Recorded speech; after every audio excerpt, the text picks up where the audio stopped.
Hello everyone, welcome back to Ajith movie మోటీస్ YouTube channel. నేను ఈ వీడియోలో రీసెంట్గా తమిళ్లో రిలీజ్ అయిన బ్యాడ్ గర్ల్ అనే మూవీని ఎక్స్ప్లెయిన్ చేయబోతున్నాను. ఈ మూవీలో హీరోయిన్ టీనేజ్ నుంచి 30+ ఏజ్ వచ్చేంత వరకు తన లైఫ్లో ఏమేం జరిగిందనేది క్లియర్ కట్గా చూపిస్తారు. రైట్ నో ప్రెజెంట్ సొసైటీలో వచ్చే ఇన్సెక్యూరిటీ ఫీలింగ్స్ కానీ, అమ్మ నాన్న నుంచి వచ్చే ప్రెజర్స్ కానీ ఇవన్నీ ఏం పట్టించుకోకుండా ఫ్రీడమ్గా ఉండాలనుకుంటుంది. దాంతో హీరోయిన్ రమ్య జీవితంలో ఎలాంటి మార్పులు వచ్చాయనేదే కథ చాలా ఇంట్రెస్టింగ్గా ఒక డిఫరెంట్ ఎక్స్పీరియన్స్ని ఇస్తుంది మీకు. ఇలా కూడా ఒక అమ్మాయి ఉంటుందని ఒక డిఫరెంట్ పర్స్పెక్టివ్లో చూపించారు. అండ్ నేను ఇందాక చెప్పినట్టే ఈ మూవీ చాలా మందికి నచ్చకపోవచ్చు కూడా, ఎందుకంటే అమ్మాయి ఇలా బిహేవ్ చేస్తుంది ఏంటనే. కొంతమంది అమ్మాయిలు ఫ్రీడమ్ లేకుండా ఈ సొసైటీకి అడాప్ట్ అయ్యి వాళ్ళకి నచ్చినట్టు బ్రతుకుతున్నారు కదా, వాళ్ళు కొద్దిగా రిలేట్ అవ్వచ్చు. ఎనీవే, ఇంకా ఏ మాత్రం లేట్ చేయకుండా నేనైతే మూవీలోకి వెళ్ళిపోతాను. అంతకంటే ముందు మీకేం చేయాలో తెలుసు కదండి, చిన్న లైక్ అండ్ స్మైల్తో వీడియోని స్టార్ట్ చేసేయండి. Thank you. మూవీ ఓపెన్ అవగానే మూవీలో మన హీరోయిన్ పేరు రమ్య. రమ్య ఎప్పుడు చూసినా కలలు గంటూ ఉంటుంది. నిద్రపోతున్న సమయంలో ఒక మంచి ఇల్లు, పొలాల మధ్య నేను అతను మాత్రమే ఉన్నాం. మేము అరుస్తున్నాం, మేము నవ్వుతున్న శబ్దాలు కూడా బయట ఎవరికి వినిపించదు. ఎలా ఉంటుంది కదా అని కలలు గంటూ ఉంటుంది. తన కలలో రోజుకు ఒక అబ్బాయి వస్తుంటాడు. ఏవేవో బ్రెయిన్లో థాట్స్. మెచ్యూర్ అయిన కొద్ది రోజులకే ఇలా అవుతూ ఉంటుంది తనకి. ఇప్పుడే నేను ఎందుకు ఇలా ఉన్నానని అంటుంటేనే బ్యాడ్ గర్ల్ అనే మూవీ టైటిల్ కార్డ్ పడుతుంది. కట్ చేస్తే రమ్య ఇప్పుడు స్కూల్లో చదువుతుంది. అమ్మ ఎప్పుడు తిడుతూ ఉండేది, అలా ఉండు ఇలా ఉండని. కానీ రమ్య అవేం పట్టించుకోకుండా ఉంటుంది. ఒక రోజు వాళ్ళ క్లాస్లో ఒక అబ్బాయి ఒక అమ్మాయికి ప్రపోజ్ చేస్తే ఆ అమ్మాయి రిజెక్ట్ చేయడంతో ఆ అబ్బాయిని చూసి పాపం కదా అని ఆ అబ్బాయితో లవ్ లో ఉంటుంది. ఆ తర్వాత అతన్ని కిస్ కూడా చేస్తుంది. ఈ స్కూల్లో ఒక ప్లేస్ ఉంటుంది, ఎప్పుడు వీళ్ళు ఇక్కడే కిస్ చేసుకుంటూ ఉంటారు. కొద్ది రోజులకి వాళ్ళ క్లాస్ లో నల్లన్ అనే ఒక అబ్బాయి వస్తాడు. నల్లన్ చూడంగానే ఆ అబ్బాయి చాలా బాగున్నాడు కదా అని రమ్య వాళ్ళ ఫ్రెండ్స్ తో డిస్కస్ చేస్తుంది. రమ్య, ఆ అబ్బాయి ఏం బాగున్నాడే, వేరే స్కూల్ నుంచి టీసీ ఇచ్చి పంపించేశారంట, మంచోడు కాదంట, డ్రగ్ అడిక్ట్ అంట అని అంటే నల్లన్ ఇన్స్టాగ్రామ్ ఐడి తెలుసుకుని అతనితో చాట్ చేస్తుంది. నల్లన్ కూడా రమ్య మీద ఇంట్రెస్ట్ ఉండడంతో ఇద్దరు చాట్ చేసుకుంటారు. స్కూల్లో మాత్రం ఏం మాట్లాడకుండా జస్ట్ చాటింగ్ లోనే అన్ని మాట్లాడుకుంటారు. రమ్య వాళ్ళ ఫ్రెండ్స్ తో ఈ విషయం చెప్పదు, నల్లన్ని ప్రేమిస్తున్న విషయం, ఎందుకంటే ఏదైనా స్పాయిల్ చేస్తారేమోని. ఇంతకు ముందు తన లవ్ ని ఇలాగే స్పాయిల్ చేసింటారు. అందుకనే ఎవరికి చెప్పకుండా నల్లన్ని సీక్రెట్ గా ప్రేమిస్తుంటుంది. క్లాస్ రూమ్ లో కూడా మాట్లాడుకోకుండా చూస్తూ ఉంటారు వీళ్ళు. ఒకరోజు స్కూల్ వాళ్ళు ట్రిప్ ప్లాన్ చేయడంతో కనీసం ఇలాగైనా ఇద్దరు కలిసి ఉండొచ్చని ఒంటరిగా రమ్య అండ్ నలన్ వీళ్ళిద్దరూ డిసైడ్ అయ్యి ట్రిప్కి వెళ్తారు అందరితో పాటు. కానీ వీళ్ళకి ప్రైవేట్ స్పేస్ అంటూ దొరకదు ఒకరితో ఒకరు మాట్లాడడానికి. ఇద్దరు మెసేజ్ చేసుకుంటూనే ఉంటారు అక్కడికి వెళ్ళిన తర్వాత కూడా. ఫైనలీ అందరూ పడుకున్న తర్వాత నైట్ టైంలో వాళ్ళు ఉంటున్న ప్లేస్ నుంచి ఇంకొంచెం దూరంలో వెళ్తుంది నల్లన్ని కలవడానికి రమ్య. నల్లన్ ఒక పాతబడిన ఇంట్లో డార్క్ రూమ్ లో ఉంటాడు. అక్కడికి వెళ్ళిన తర్వాత ఇద్దరు కొద్దిసేపు టైం స్పెండ్ చేస్తారు. నల్లన్ని ప్రేమిస్తున్న విషయం రమ్య వాళ్ళ ఫ్రెండ్స్కి తెలిసి, ఏంటి రమ్య నువ్వు మళ్ళీ మళ్ళీ అదే తప్పు చేస్తున్నావు, నేను అప్పుడే చెప్పాను కదా వాడంత మంచోడు కాదు, వాడితో ఈ రిలేషన్షిప్ అంతా ఎందుకనంటే రమ్య ఏం వినిపించుకోదు. రమ్య నల్లన్తో కలిసి ఉన్నప్పుడు ఇది చాలా బాగుంది కదా ఈ ఫీలింగ్, ఏదో ఇదంతా ఎందుకని తప్పు అంటున్నారని నల్లన్తో అంటే, నాకు కూడా ఇలాగే ఉండాలని ఉంది, వీళ్ళందరూ ఇంతే, నాకు కూడా అర్థం కావట్లేదు ఎందుకు తప్పు అంటున్నారని నల్లన్ రమ్యతో అంటాడు. రమ్య వాళ్ళ మదర్ వాళ్ళ స్కూల్లోనే టీచర్ గా వర్క్ చేస్తుంటుంది. దాంతో స్కూల్కి వస్తున్నప్పుడల్లా డ్రెస్ అలా వేసుకో, ఇలా వేసుకో, ఓని వేసుకొని జాగ్రత్తలు చెప్తుంటే అమ్మ ఎప్పుడు చూసినా అదే చెప్తావా అని అమ్మ మీద కోప్పడేది. రమ్య వాళ్ళ బామ్మ రమ్యతో, మా కాలంలో అలా ఉండేవాళ్ళం, ఇలా ఉండేవాళ్ళం, ఇప్పుడు చూడు పిల్లలు ఎలా తయారయ్యారో అని చెప్తూ ఉంటే పెద్దగా రియాక్ట్ అయ్యేది కాదు. ఒకరోజు స్కూల్లో రమ్య ఫ్రెండ్ ఇంకొకతను కిస్ చేసుకుంటుంటే స్కూల్లో స్టాఫ్ మెంబర్స్ చూసి రమ్య వాళ్ళ అమ్మ ప్రిన్సిపల్ దగ్గరికి వెళ్ళి కంప్లైంట్ చేస్తే, మేడం ఎందుకని మమ్మల్ని మాత్రం టీసీ ఇచ్చి పంపించేయాలనుకుంటున్నారు, నాలాగే ఈ స్కూల్లో చాలా మంది ఉన్నారు, రమ్య ఉంది మీ కూతురే కదా, ఒకసారి రమ్య ఫోన్ చెక్ చేయండి, బ్యాగ్ తీసుకొచ్చానంటే నేరుగా రమ్య ఫోన్ తీసుకొచ్చి నల్లన్ మెసేజ్లన్నీ చదివి రమ్య వాళ్ళమ్మ ప్రిన్సిపల్ ముందు చాలా ఆక్వర్డ్ గా ఫీల్ అవుతుంది. రమ్య ఫ్రెండ్ తను ఇరుక్కోవడమే కాకుండా రమ్యను కూడా ఇరికిచ్చింటుంది. ఆ తర్వాత రమ్య వాళ్ళ మదర్ ఇంటికి తీసుకెళ్లిన తర్వాత రమ్యని ఏం కొట్టకుండా ఇక నుంచి no phone, no internet, no TV, చదివే తనకి ఇంకా లోకం, చదువుతూనే ఉండాలి, ఎక్కడికి బయట కూడా పంపించనని బామ్మతో చెప్పి ఇండైరెక్ట్ గా రమ్యతో అంటుంది. ఏంటమ్మా ఇప్పుడు ఏం జరిగింది, నాకేం కాలేదు కదా, ఊరికే ఓవర్గా రియాక్ట్ అయిపోకు అని అంటుంది. ఆ తర్వాత రమ్య వాళ్ళ మదర్ రమ్యని గుడికి తీసుకెళ్లి తాయితి కట్టించి గుడి చుట్టూ ప్రదర్శనలు చేయించి ఇంకో స్కూల్లో వెళ్ళి జాయిన్ చేయించినా కూడా చూడమ్మా, నన్ను గుడికి తీసుకెళ్ళినంత మాత్రాన నేను మారిపోను, నీకు నచ్చినట్టయితే అస్సలు వినను, నువ్వు చెప్పే మాటలు నేనెందుకు వింటాను, నాకు నచ్చినట్టే నేను ఉంటానని అక్కడ నుంచి స్కూల్కి వెళ్తుంది. వెళ్తూ వెళ్తూ రమ్య వాళ్ళ అమ్మ రమ్యతో, చూడమ్మా లవ్ చేసే ఏజ్ ఇది కాదు, ఇంకా టైం ఉంది, నీకు ఇంకా మెచ్యూరిటీ రావాలి, ఒక ఏజ్ అంటూ వచ్చిన తర్వాత నువ్వు ఏమైనా చేసుకో, ఫస్ట్ చదువుకో, నలన్ని మర్చిపో, ర్యాంక్ తెచ్చుకో అని అంటుంది. ఆ తర్వాత చదివి కాలేజ్కి వెళ్తుంది. కాలేజ్లో అర్జున్ అనే ఒక అబ్బాయిని ప్రేమిస్తుంది. కాలేజ్లో అర్జున్ సీనియర్, కాలేజ్లో అతను అందరికీ తెలుసు, చాలా ఫేమస్. అర్జున్ తో ఫిజికల్ గా కలిసి ఉన్నట్టు కూడా మనకు చూపిస్తారు. అర్జున్ తో రమ్య డీప్ లవ్ లో ఉంటుంది, కానీ అర్జున్ మాత్రం రమ్యని పెద్దగా సీరియస్ గా తీసుకోడు, టైం పాస్ ప్రేమిస్తుంటాడు. ఇదే విషయం ఎప్పట్లాగే రమ్య ఫ్రెండ్స్ చెప్పినా కూడా రమ్య వినిపించుకోవట్లేదు. అర్జున్ నన్ను ప్రేమిస్తున్నాడు, కావాలని నాతో అలా చెప్తున్నాడు అని అనుకుంటుంది. కొద్ది రోజులు అర్జున్ రమ్యతో మాట్లాడకపోవడంతో రమ్య ఓవర్ థింక్ చేసి ఒంటరిగా ఫీల్ అయ్యి డిప్రెషన్ లోకి వెళ్ళిపోయి సూసైడ్ అటెంప్ట్ కూడా చేస్తుంది. వెంటనే ఫ్రెండ్స్ గుర్తించి హాస్పిటల్ తీసుకెళ్తారు. అమ్మ నాన్న కూడా ఇన్ఫార్మ్ చేస్తారు. వెంటనే రమ్య వాళ్ళ అమ్మ నాన్న వచ్చి, ఏంటమ్మా ఇది, నీకేమైందనంటే, నేనేం సూసైడ్ అటెంప్ట్ చేసుకోలేదు, జస్ట్ నా ఆరోగ్యం బాగాలేదంటే సరిగా తినలేదు, అందుకని ఇలా జరిగింది, మీరు ఎందుకని ఇక్కడికి వచ్చారు, అక్కడ ఉంటే నన్ను టార్చర్ చేస్తున్నారని ఇక్కడ హాస్టల్కి వస్తే ఇక్కడ కూడా వచ్చి టార్చర్ చేస్తున్నారా, దయచేసి ఇక్కడ నుంచి వెళ్ళిపోండి అని అందరి మీద గట్టి గట్టిగా అరుస్తుంది. రమ్య ఫ్రెండ్స్ అందరూ అర్జున్ ఫోన్ చేసి ఈ విధంగా రమ్య హాస్పిటల్లో బెడ్లో జాయిన్ ఉందని చెప్పినా కూడా అతను ఏం రియాక్ట్ అవ్వడు, ఫోన్ కట్ చేస్తాడు.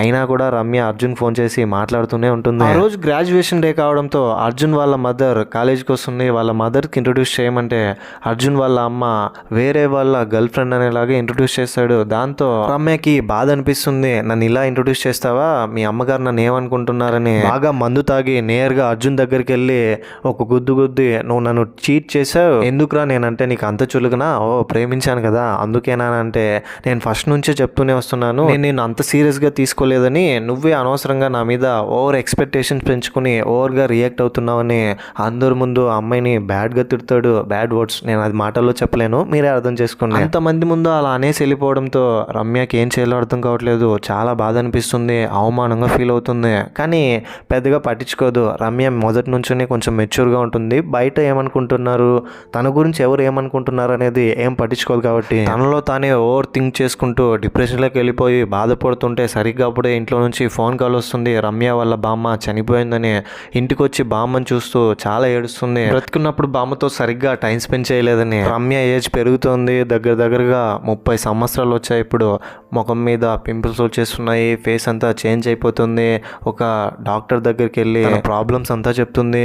ఇప్పుడు రమ్య ఒక అతనితో లివింగ్ రిలేషన్షిప్ లో ఉంటుంది. ఒక కంపెనీలో జాబ్ చేస్తూ ఎప్పట్లాగానే జాబ్ చేస్తూ తిరిగి రూమ్కి వెళ్తే తను ప్రేమిస్తున్న అతను, లివింగ్లో ఉన్న అతను ఇంకొక అమ్మాయితో కలిసి ఉంటాడు. ఇది చూసి రమ్య హార్ట్ బ్రేక్ అయ్యి, సరే ఇప్పుడేంటి, నాకు నువ్వు ఏదో ఒక రీజన్ చెప్తావు, ఫ్రెండ్ అనో ఇంకెవరనో ఏదో ఒకటి, నేను అర్థం చేసుకోగలను, నువ్వేం నాకు ఎక్స్ప్లెనేషన్ ఇవ్వనవసరం లేదని అక్కడ నుంచి అతన్ని పంపించేసి దూరంగా వచ్చేస్తుంది. రమ్యతో పాటు చదివిన వాళ్ళ ఫ్రెండ్స్ అందరూ పెళ్లిళ్ళు చేసుకుని బాగా సెటిల్ అయిపోయారు. అందరూ ప్రెగ్నెంట్గా ఉన్నారు, కొంతమంది అయితే పిల్లలే కనేస్తారు. అప్పటి నుంచి రమ్య సింగిల్గా ఉంటుంది. వాళ్ళ ఫ్రెండ్స్తో కలిసి టైం స్పెండ్ చేస్తుంది, తనని తాను అర్థం చేసుకోవడానికి ట్రై చేస్తుంది. ఆ తర్వాత వాళ్ళ ఫ్యామిలీ మెంబర్స్ది ఒక పెళ్ళి ఉంటే శారీ కట్టుకొని పెళ్ళికి వెళ్ళడంతో వచ్చిన వాళ్ళందరూ పెళ్ళెప్పుడు అని అంటుంటే చాలా చిరాగ్గా ఫీల్ అవుతుంది. కొన్ని రోజుల తర్వాత హెయిర్ స్టైల్ కూడా చేంజ్ చేసేస్తుంది. సూపర్ మార్కెట్లో సరుకులు తీసుకుంటుంటే ఒకరోజు తనకి నలన్ కనిపిస్తాడు గడ్డంతో, చేతిలో ఒక పిల్లాడితో.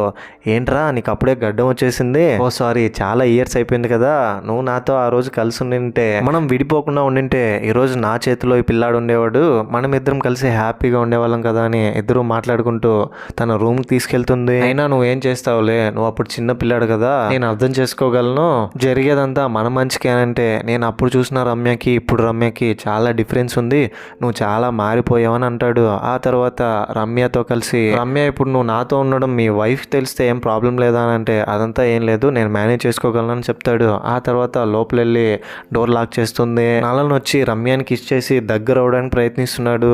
సరిగ్గా అప్పుడే నలన్కి వాళ్ళ భార్య ఫోన్ చేసి, పిల్లాడు బాగానే ఉన్నాడు కదా, పిల్లాడికి కావాల్సిందంతా తీసుకున్నావు కదా అని అంటుంది. ఇదంతా విని రమ్య ఇది రైట్ కాదని ఫీల్ అయ్యి అలా సైలెంట్గా నిల్చుని ఉంటే, భార్యతో మాట్లాడి ఫోన్ కట్ చేసిన తర్వాత రమ్య వైపు చూస్తూ చిన్న స్మైల్ ఇచ్చి బాబుని తీసుకుని అక్కడ నుంచి వెళ్ళిపోతాడు. దాంతో అక్కడ నుంచి ఇంటికి వెళ్తుంది. ఇంటికి వెళ్ళంగానే రమ్య వాళ్ళ అమ్మతో, అమ్మ నేను నలని చూశాను, వాడికి పెళ్ళి అయిపోయింది, ఒక పిల్లాడు కూడా ఉన్నాడు, నువ్వు గనక మమ్మల్ని అప్పుడు విడిదీయకుండా ఉండింటే ఇప్పుడు మేము కూడా అలా పెళ్లి చేసుకుని హ్యాపీగా ఉండేవాళ్ళం అని అంటే, వాళ్ళ అమ్మ కూడా కొద్దిగా గిల్టీగా ఫీల్ అవుతుంది. కనీసం అప్పుడు వీళ్ళ లవ్కి ఓకే చెప్పింటే ఇప్పుడు వీళ్ళిద్దరూ కలిసి ఉండేవాళ్ళేమో, నా కూతురు ఇలా అయిపోయేది కాదేమో సింగిల్గానే. నేను నీ మంచి కోసమే చెప్పానని ఇద్దరి మధ్య వాగ్వాదాలు పెరిగి ఇంట్లో ఉన్న రమ్య పెంచుకుంటున్న 2 పిల్లులు మిస్ అవడంతో, అమ్మ నువ్వు పిల్లుల్ని సరిగా చూసుకోవట్లేదా, ఇంట్లోనే కదా ఉంచాలి వాటిని, ఇప్పుడు చూడు ఎక్కడికి వెళ్ళిందో అని ఫుల్ కంగారు పడుతూ బయటికి వెళ్ళి పిల్లుల్ని వెతుకుతుంది. ఒక పిల్లి దొరుకుతుంది, ఇంకో పిల్లి దొరకదు. ఒక పిల్లి మిస్ అయిందని పాంప్లెట్లు పంచుతుంది, వెతుకుతూనే ఉంటుంది. ఎంత వెతికినా పిల్లి దొరకదు. పీస్ఫుల్గా రమ్య ఒక రోజు సాయంత్రం ఒంటరిగా కూర్చుని ఉంటే అక్కడికి తను ప్రేమించిన అర్జున్ ఇంకో అమ్మాయితో కనిపిస్తాడు. కారులో వెళ్తూ ఎవరితోనూ మాట్లాడకుండా, ఎవరితో చెప్తే ఎలా జడ్జ్ చేస్తారో తెలియకుండా తనలో తానే మాట్లాడుకుంటుంది. ఒంటరిగా ఉండడానికే ప్రిపేర్ చేస్తుంది ఒక రూమ్లో. ఇదంతా గమనించిన రమ్య వాళ్ళ అమ్మ ఒక సైక్రాటిస్ట్ దగ్గరికి వెళ్ళి, డాక్టర్ మా అమ్మాయి పరిస్థితి ఇది, మా అమ్మాయి నాతో మాట్లాడట్లేదు డాక్టర్, మేమేం చెప్పినా టాక్సిక్, మీరింతే, మీ లైఫ్ ఇలా అయిపోయింది, కనీసం నన్నైనా హ్యాపీగా ఉండనివ్వండి అని అంటుంది. కానీ చూస్తే తనే హ్యాపీగా ఉండట్లేదు అనిపిస్తుంది. నా కూతుర్ని నా కంట్రోల్లో ఉంచడానికి చిన్నప్పటి నుంచి ట్రై చేశాను, కానీ నా వల్ల అవ్వలేదు.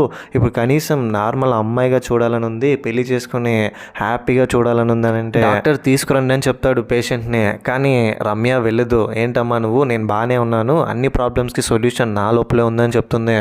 ఆ తర్వాత రమ్య వాళ్ళ ఫ్రెండ్ ఒక బేబీకి బర్త్నిస్తుంది. ఈ ఫీలింగ్ ఏదో చాలా బాగుంది, ఇప్పుడు వాడు ఒక్క క్షణం నా కళ్ళ ముందు లేకపోయినా నేను చాలా బాధపడుతున్నాను, ఇప్పుడు తెలిసిందే మా అమ్మ నాన్న విలువ అని ఎమోషనల్ అవుతూ, నువ్వు ఇన్ని రోజుల్లో బాయ్స్ అందరికీ ఐ లవ్ యూ చెప్పుకుంటూ వచ్చావు, కానీ మీ నాన్నకి ఎప్పుడైనా లవ్ యూ చెప్పావా, మీ అమ్మ ప్రేమను ఎప్పుడైనా గుర్తించావా అని అట్లీస్ట్ వాళ్ళ ప్రేమను అర్థం చేసుకోవడానికి ట్రై చేయని చెప్తే రమ్య స్కూల్కి వెళ్తుంది. చిన్నప్పుడు తను చదివిన స్కూల్కి ఆ రోజు రమ్య వాళ్ళ అమ్మ రిటైర్మెంట్ డే, స్కూల్లో వాళ్ళందరూ పెద్ద ఫంక్షన్ జరిపిస్తారు. స్కూల్ చిల్డ్రన్స్తో పాటు రమ్య కూర్చొని వాళ్ళ అమ్మ స్పీచ్ వింటూ ఉంటుంది. పిల్లలందరూ స్పీచ్కి నవ్వుతూ ఉంటే రమ్య ఎందుకు నవ్వుతున్నారు, తను చెప్పేది విన్నానని కంట్రోల్ చేస్తుంది. మేడం మీరెవరు ఇంతకీ ఇక్కడ వచ్చి మాతో పాటు కూర్చున్నారంటే, నా పేరు రమ్య, నేనే తన కూతుర్ని అని చెప్తుంది. ఓ ఆ రమ్య అంటే మీరేనా, మీ గురించి కథలుగా చెప్తున్నారు, మీ వల్ల ఈ స్కూల్లో కొత్త రూల్స్ అండ్ రెగ్యులేషన్స్ పెట్టారంట, ఇదిగో రమ్యనే అని అందరూ వాళ్ళ ఫ్రెండ్స్కి చెప్తున్నారు, రమ్యని చూడండి అని. ఆ తర్వాత రమ్య వాళ్ళ అమ్మని తీసుకుని ఆటోలో ఇంటికి వెళ్తుంది. ఆటోలో వెళ్తూ చిన్నప్పటి నుంచి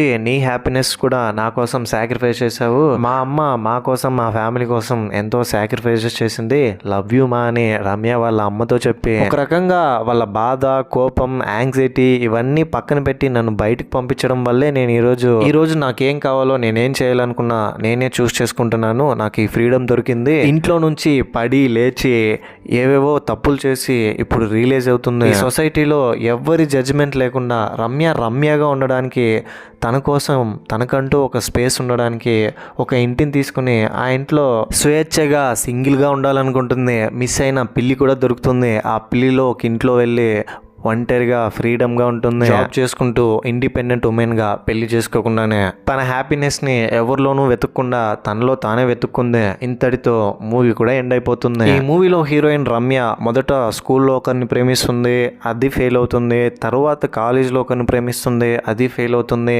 లివింగ్ రిలేషన్షిప్లో కూడా ఒకరితో ఉంటుంది, అది కూడా ఫెయిల్ అవుతుంది. అందరూ రమ్యని సరిగా అర్థం చేసుకోకుండా ఒక రకంగా మోసం చేసినట్టే. అందుకనే రమ్య ఈ డెసిషన్స్ తీసుకుంటుంది. తను లైఫ్లో తీసుకున్న డెసిషన్ ఏంటి, ఈ మూవీ మీకు ఎలా అనిపించింది, నా ఎక్స్ప్లెనేషన్తో పాటు కింద కమెంట్ బాక్స్లో తప్పకుండా మీ ఒపీనియన్ని నాతో షేర్ చేసుకోండి. కొంతమందికి ఈ అమ్మాయి అంటే ఇలా చేస్తుందని కూడా అనిపించవచ్చు. మనం మొదట్లో చెప్పుకున్నట్టే రమ్య అనే ఒక అమ్మాయి పర్స్పెక్టివ్లోనే ఈ మూవీని చూపించారు. ఇలాంటి కైండ్ ఆఫ్ మరిన్ని మూవీస్ అండ్ ఎక్స్ప్లెనేషన్ వీడియోస్ కోసం మన ఛానల్ని సబ్స్క్రైబ్ చేసి బెల్ ఐకాన్ క్లిక్ చేసేయండి. చాలా మంది వీడియోస్ చూస్తున్నారు కానీ సబ్స్క్రైబ్ చేసుకోవట్లా, ప్లీజ్ ట్రై టు సబ్స్క్రైబ్. ఇంకో ఇంట్రెస్టింగ్ వీడియోతో మీ ముందుంటాను. అంతవరకు సేఫ్గా ఉండండి, నవ్వుతూ ఉండండి, నవ్విస్తూ ఉండండి. Thank you. జై హింద్.